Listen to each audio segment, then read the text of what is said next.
Ya dan halo guys, welcome back to BCTV Channel. Kembali lagi bersama gue Yudhistira. Gua Revan. Di konten kali ini gue sangat bersemangat kali ya guys ya, karena kita akan membahas aru film sekaligus sequel terakhir dari film Danur, yaitu film Danur 3 yang dirilis pada tahun 2019.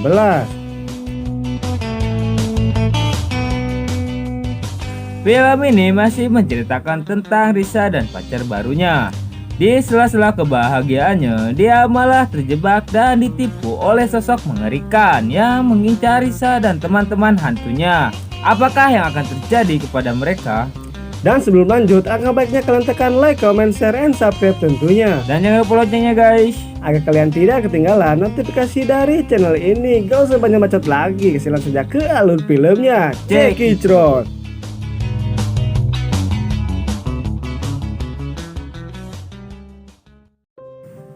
Di awal film, kita diperlihatkan Risa yang sedang menelusuri sebuah tempat aneh dan juga sepi.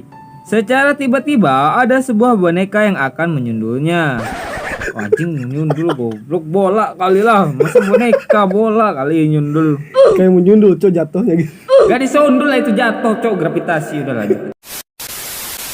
Setelah Risa keluar dari tempat tersebut, ternyata dia sedang berada di sebuah panggung teater balet. Dan di situ terlihat ada bayangan seorang penari yang secara perlahan mengikutinya.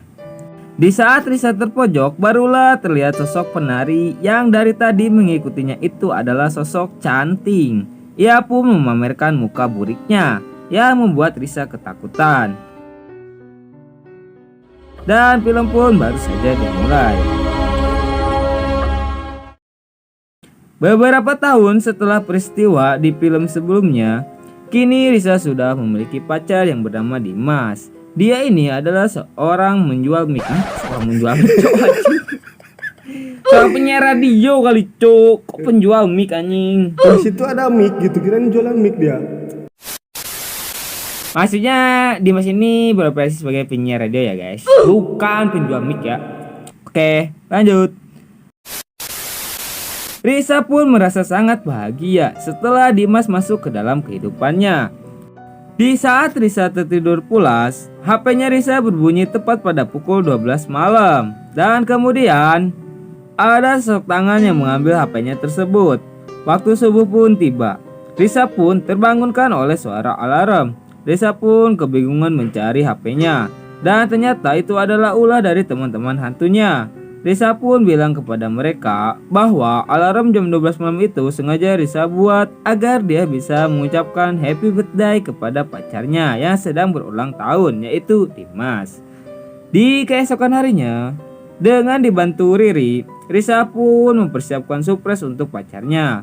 Namun di sela-sela itu Riri sempat bertanya kepada kakaknya tersebut, mau sampai kapan kakak menyembunyikan kebenaran tentang diri kakak kepada Dimas. Dan Risa pun menjawab bahwa dia tidak mau kehilangan Dimas apabila dia sampai tahu bahwa dirinya itu adalah seorang indigo. Di sisi lain, Risa juga memperingatkan teman-teman goibnya yaitu untuk tidak keluar dan mengganggunya. Sedangkan hari ini adalah hari spesialnya bersama pacar dan teman-temannya. Bisa kita lihat Peter, William, Jensen, Hans, dan juga Henry terlihat sangat bersedih dikarenakan hari ini Risa tidak bisa bermain dengan mereka. Singkat cerita, tiba saatnya pesta ulang tahun Dimas pun dimulai. Acara pun semakin meriah, sebab di situ juga ada teman-teman kantornya Dimas yang bernama Clara, Raina, Anton, dan juga Eri. Di saat lagi makan-makan, secara tiba-tiba mobil ambulan pun masuk. Cowok anjing, mobil mainan kali cowok, masa mobil ambulan, matilah semua itu anjing. Itu mobil ambulan bener kan? Ya maksudnya mobil mainan, ambulan pun masuk gitulah. Oh salah ketik berarti. Ya jangan mobil ambulan masuk, matilah mereka semua cowok.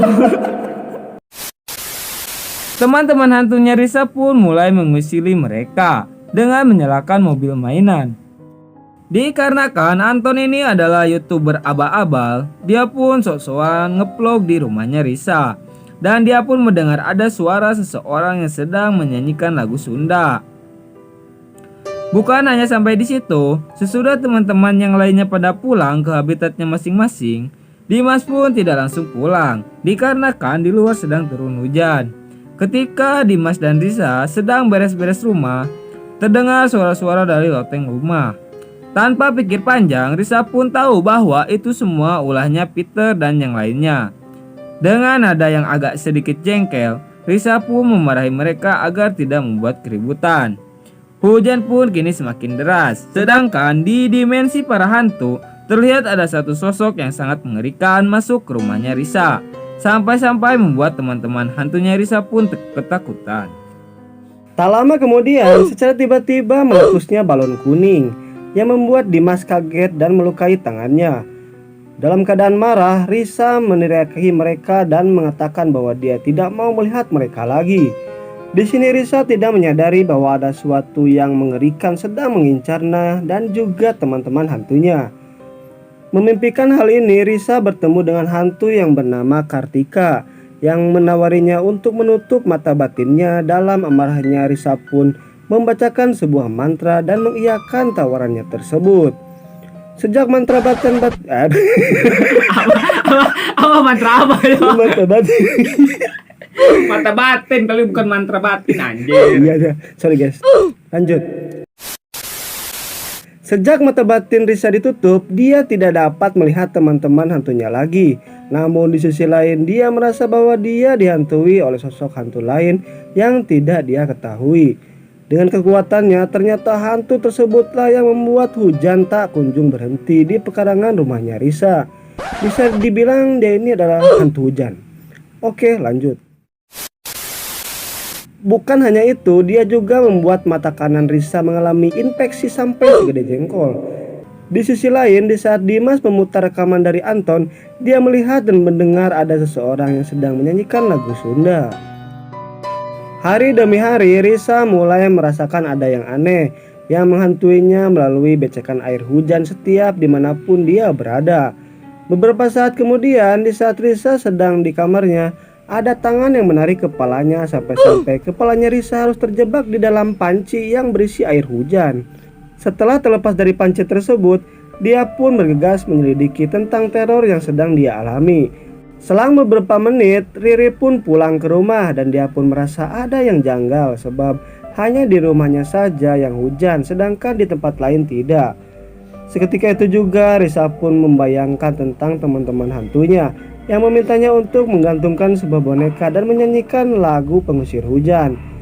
Tanpa basa-basi lagi, Risa pun melakukannya. Namun hingga malam pun tiba, semua itu tidaklah berpengaruh apa-apa.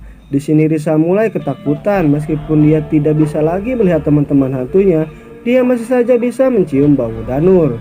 Namun itu semua tidak membuat dia patah semangat. Dia pun kembali menggali informasi lagi. Namun data-data yang ditulis di novelnya tentang teman-teman hantunya itu tiba-tiba saja menghilang entah kemana. Hingga akhirnya pada suatu malam Risa berhadapan dengan hantu tersebut yang mukanya burik, udah kayak aspal jalanan. Sosok tersebut ternyata merasukinya, yang membuatnya menjadi orang pendiam. Riri pun merasa khawatir dan akhirnya membeberkan seluruh rahasia tentang Risa kepada Dimas, yang juga khawatir karena Risa tidak dapat dihubungi. Ketika Risa berhasil membebaskan diri dari kerasukannya, dia dapat menghubungi teman-teman hantunya untuk sementara. Dan diberitahukan bahwa ketika hantu yang dia mintai tolong untuk menutup mata batinnya itu adalah dalang dari semua yang Risa alami. Risa kemudian diserang oleh Kartika secara bertubi-tubi, yang membuat Risa salto sambil slow-mo. Iya cuk, nggak salto sih, itu dilempar anjing, ada salto bangke. Risa pun meringis kesakitan dan tak berdaya. Hingga akhirnya dia berhasil diselamatkan oleh Dimas dan juga Riri. Setelah diselamatkan, kondisi Risa pun sangat memprihatinkan. Dalam keadaannya tersebut, Risa melantunkan sajak Sundanya.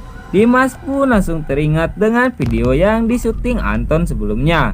Ketika mereka bertiga melihat video tersebut, alangkah terkejutnya ketika mereka melihat bahwa Raina adalah sosok yang melantunkan lagu Sunda tersebut. Scene pun berpindah kepada Reina yang sedang memainkan sebuah piano jadul yang ditemani langsung oleh hantu buriknya.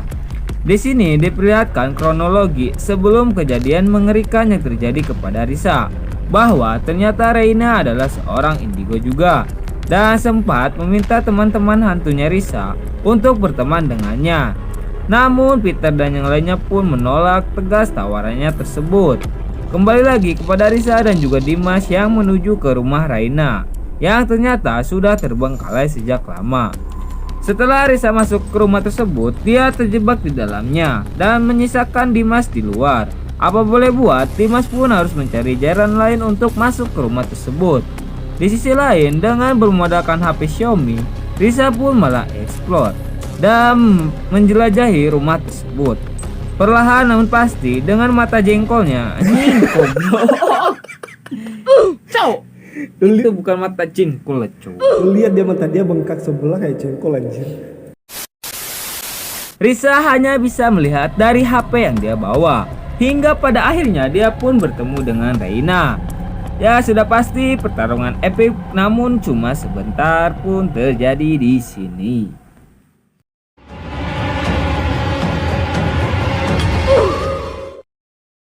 Sesudah mereka terpisah, Dimas menuju ke ruangan bawah tanah dan menemukan sosok burik yang ternyata itu adalah mayat Kartika. Dia juga menemukan kertas koran yang mengungkapkan bahwa Reina adalah putri seorang dukun cabul yang disalahkan atas serangkaian santet ilmu hitam yang menewaskan banyak korban. Maka dari itu ayahnya Reina pun dihabisi massa hingga tewas. Sementara itu Risa berhadapan dengan Reina yang menyerangnya hingga ia pingsan. Ketika terbangun, Risa mendapati teman-teman hantunya disekap di langit-langit rumah. Reina kemudian mengatakan motifnya menyerang Risa. Dalam kilas balik diungkapkan bahwa Reina adalah mahasiswa seangkatan Risa yang juga memiliki kemampuan mencium bau danur. Reina ingin sekali berteman dengan Risa dan teman-teman hantunya, tetapi dia tidak menggubrisnya sama sekali. Reina yang sakit hati pun mendalami ilmu hitam yang dikuasai oleh mendiang ayahnya untuk melampiaskan dendam. Ketika dia hendak membunuh Risa dengan menggunakan hantu buriknya, Dimas datang dan menabrak Reina. Meskipun Dimas sempat dihajar oleh hantu burik itu, ternyata Dimas berhasil mencuri kalung yang digunakan Reina sebagai inti dari ilmu hitamnya. Dimas pun segera menghancurkan kalung tersebut dengan cara menginjaknya sampai hancur berkeping-keping, yang membuat hantu burik itu seperti itu juga menghilang dan Reina pun terkena kutukannya sendiri hingga ia pun tewas. Risa yang menyambut teman-teman hantunya terkejut ketika Dimas memeluknya, meskipun sekarang dia tahu bahwa pacarnya itu adalah gadis indigo. Keesokan harinya, setelah kejadian itu, Risa didatangi oleh Peter, Jensen, William, Hendrik, dan juga Hans. Dalam mimpinya mereka hendak berpamitan karena mereka tidak ingin mengganggu hidup Risa lagi. Ketika Risa terbangun, dia mencoba memanggil mereka kembali. Akan tetapi kemanapun dia pergi, dia tidak pernah menemukan mereka lagi. Dan film pun selesai. Oke guys, inilah akhir dari film Danur 3. Dan seperti biasa gue akan membacakan pesan-pesan yang ada di film ini, jadi dengarkan baik-baik. Di film ini sangat jelas mengajarkan kita untuk tidak merasa dendam kepada teman sendiri, apalagi menggunakan hantu burik yang menyebabkan kematian kepada kalian semua. Jadi pakailah hantu yang agak bening dikit ya guys ya, agar kalian efeknya tidak terlalu parah amat ya. Jadi gimana nih? Ya film ini cukup menarik ya. Jadi kita tuh jangan berprasangka buruk dulu gitu pada seseorang ya kan. Intinya gitulah dari film ini tuh. Jangan Jangan berperilaku buruk sangka dulu kepada orang ataupun di sekitar kita. Ya oke guys, gini guys. Ini Danur 3 udah selesai dibahas. Terus ada sequelnya. Kalau kalian mau lanjut ke sequel berikutnya, ya udah kita akan bahas setelah film ini. Oke, dan jangan lupa terus dukung channel ini dengan cara like, comment, share, and subscribe tentunya. Dan jangan lupa loncengnya guys, agar kalian tidak ketinggalan notifikasi dari channel ini. Gue Yudhistira pamit. Gua Revan. See you next time video. Bye bye.